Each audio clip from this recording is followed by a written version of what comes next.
The World Trade Organization adopted the first worldwide trade reform by endorsing a framework for implementation of a global pact for easing customs norms after acceding to India's demand to remove constraints on food stockpiling. The historic agreement would now need to be ratified by governments of individual member countries, the content of which is likely to be laid down by July 2015. After years of impasse, this is the first major pact reached by WTO members since the multilateral trade body came into existence in 1995. The price of oil slumped after OPEC decided not to cut output. At its meeting in Vienna, OPEC Secretary General Abdullah Salem El-Badri said they would not try to shore up prices by reducing production. The global price plunged to a 4-year low of $73 a barrel. The 12 OPEC members decided to maintain production at 30 million barrels per day as first agreed in December 2011.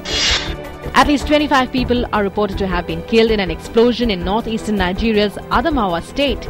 According to reports, the blast was caused by a roadside bomb near the town of Mubi. This week, Mubi was recaptured from Islamist group Boko Haram, which controls many towns in the region. No group has claimed responsibility for the blast so far, but suspicion is likely to fall on Boko Haram. The Taliban bombed a British embassy vehicle in the Afghan capital Kabul, killing at least 5 people and wounding more than 30 others. A second blast at a compound run by a contractor for the US aid agency shook buildings in the diplomatic quarter and was followed by an intense hour-long gun battle between insurgents and Afghan security forces. Attacks across Kabul have increased in recent weeks as US-led NATO forces prepare to wrap up their 13-year combat mission against Taliban insurgents at the end of this year. 11 people were killed in a coal mine explosion in China's southwestern Guizhou province in the second deadly incident in 2 days.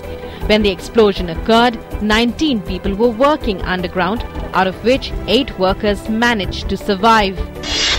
A state of emergency has been declared in Gaza City by the UN Refugee Works Agency after enormous rainfall led to massive floods in the Palestinian city. Some 100,000 Palestinians throughout Gaza remain homeless 3 months after a ceasefire ended a bloody 50-day war between Israel and Hamas militants, with reconstruction yet to begin.